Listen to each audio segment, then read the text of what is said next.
नमस्ते सम्पूर्ण नेपाली दाजुभाइ तथा दिदीबहिनीहरुमा हार्दिक नमस्कार गर्दछु। पुनः अस्ति चैत्र 15 गतेको जुन जनविद्रोह घोषणा कार्यक्रम थियो, हामी जनविद्रोह घोषणा कार्यक्रम शान्ति तरिकाले गर्न जाँदै गर्दाखेरि त्यहाँ मलाई मार्ने ठूलो योजना रहेछ र राज्यले गरेको आतंक, बर्बर आतंक, जो लघु वित्त पीडित थिए, सहकारी पीडित थिए, बैंक पीडित थिए र विदेश जाने परिवारका पीडितहरू थिए, सबैको हालत कस्तो थियो। नेपालमा राज संस्था गएर हिन्दू राज्य गएपछि नेपालीहरूको हालत के भयो, त्यही आवाजलाई हामीले उठाएर बुलन्द गर्दै हामीले अघि बढाइसकेपछि अब हामीले लडाई जित्छौं, नेपाली नागरिकले लडाई जित्छ, जनविद्रोह सफल हुन्छ भनेर चैत 15 गते बिहानैदेखि विभिन्न वेशभूषामा युवा संघका केही व्यक्तिहरू र पुलिस प्रशासनका केही व्यक्तिहरू सिभिल ड्रेसमा हात हतियार सहित गएर अर्काको घरमा चढेर बिहानैदेखि घर कब्जा गरेर जुन घटना पुलिस प्रशासनले घटायो र हामी कार्यक्रम स्थल 1:30 बजी पुग्दै गर्दाखेरि कार्यक्रम स्थल पुग्नुभन्दा 15 मिनट अगाडि नै हामी जहाँ स्टेज बनायौं, हामीले त्यत्रो खर्च गरेर शान्तिपूर्ण प्रदर्शन गर्ने भनेर हाम्रा पाहुनाहरू हामीलाई स्टेजै पुग्न नदिकिन बाटैबाट गोली हानेर चाहिँ नि लखेट्न थालेपछि, टियर ग्यास हान्न थालेपछि त्यस पछाडि हामी अघि बढ्नु पर्यो। म किन अघि बढेको भने सम्पूर्ण प्रहरी जवानलाई लागेको होला। म प्रहरीलाई जति माया गर्ने मान्छे म कोही छैन र दिन दुखीलाई माया गर्ने मान्छे म जतिको कोही छैन। प्रहरीलाई लाग्यो होला दुर्गा प्रसादले पेलो भनेर, तर मैले त्यहाँ पुग्दाखेरि के सुरागी पाएँ भन्दाखेरि त्यहाँ माथि छतमा साफसुतरहरू बसेर मलाई टार्गेट बनाएको भन्ने मैले बुझिसकेको थिएँ। र अर्को कुरो के थियो भन्दाखेरि मेरो कानको छेउबाट गोली गयो। तिनकुनेमा पुग्दाखेरि, मेन ठाउँमा पुग्दाखेरि, स्टेजको छेउमा पुग्दा र म त्यस पछाडि मैले कुरो बुझिसकेपछि मेरो कानको छेउबाट गोली पनि गयो।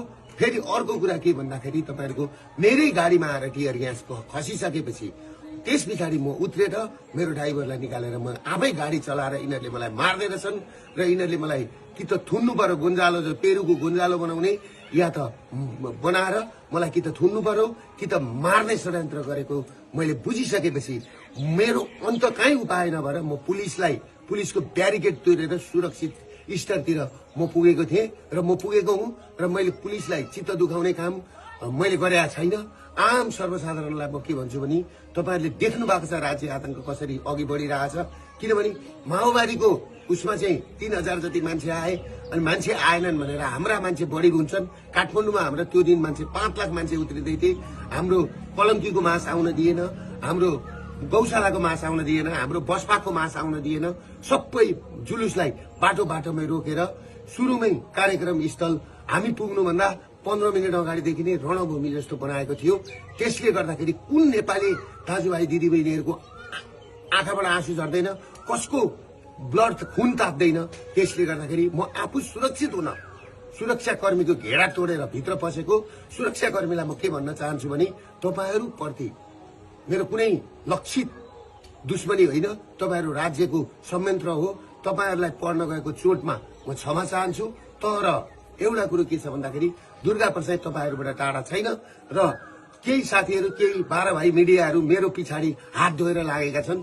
यिनीहरु भनेको क्रिस्चियनको पैसा खाएर, USAID को पैसा खाएर, युरोपियन युनियनको पैसा खाएर आज देश तहस नहस बनाएको छ र केही मारवाडी तस्करहरू र 12 भाइ मिडियाहरु जुन तरिकाले लागेका छन् सोशल मिडियामा बोल्ने बुद्धिजीवी दाजुभाइ दिदीबहिनीहरूलाई, सबै बुद्धिजीवी विज्ञ वर्गहरूलाई म के भन्छु भने यो नागरिक विद्रोहलाई सफल पार्न सबैजना सहयोग गरिदिनुहोस्। म भागेको छुइनँ, म भाग्दिन। पुलिस प्रशासनले मलाई खोज्नु पर्दैन, किनभने मलाई गुन्जालो बनाएर यो आन्दोलन दबाउने कोसिस गरिएको छ। म सुरक्षित मात्रै बसेको, मलाई साफ भेटेको ठाउँमा गोली हान्नु भन्ने प्रधानमन्त्रीको आदेश छ भन्ने कुरो मैले सुनेपछि म सुरक्षित मात्रै बसेको, मलाई साफ भेटेको ठाउँमा गोली हान्नु भन्ने प्रधानमन्त्रीको आदेश छ भन्ने कुरो मैले सुनेपछि म सुरक्षित ठाउँमा बसेको छु। म भागेको छुइनँ। म नेपाल र नेपाली छोडेर म भाग्दिन। म भाग्नलाई जन्मेको होइन, म झुक्नलाई जन्मेको होइन, बरु म मर्छु तर तपाईहरुको अगाडि मर्छु। त्यसले गर्दाखेरि तपाईहरु के बुझिदिनुस् भने सम्पूर्ण नेपाली नागरिकलाई त्यो घटना, त्यो घटना कसरी भएको छ, पत्रकारलाई आगो कसरी लगाइएको छ, त्यो घर माथि कसरी बिहानैदेखि गएर चाहिँ पुलिस र सुरक्षाकर्मीहरू चढेका छन्।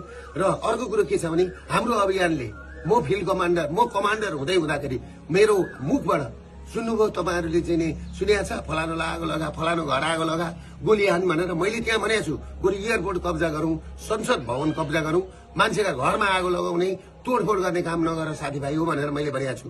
तर जुन घटना भएको छ त्यो घटनाप्रति म दुःख व्यक्त गर्दछु। र जुन मान्छेहरू जुन 5 जना मरेको खबर आएको छ, अहिले 2 जना मात्रै देखाएको छ, 1 जना पत्रकार भाइप्रति हार्दिक श्रद्धाञ्जली व्यक्त गर्न चाहन्छु। र अर्को हाम्रो महर्जन भाइप्रति हार्दिक श्रद्धाञ्जली व्यक्त गर्न चाहन्छु। र अरू 5 जनाको पनि तुरुन्त यिनीहरूले चाहिँ सार्वजनिक गरून्। त्यो भन्दै म सम्पूर्ण नेपाली दाजुभाइबाट म टाढा छुइनँ, म काठमाडौँमै छु। तपाईँहरू पिर नगर्नुहोस्, म काठमाडौँमै कुनै एउटा मन्दिरमा बसेको छु, म सुरक्षित छु।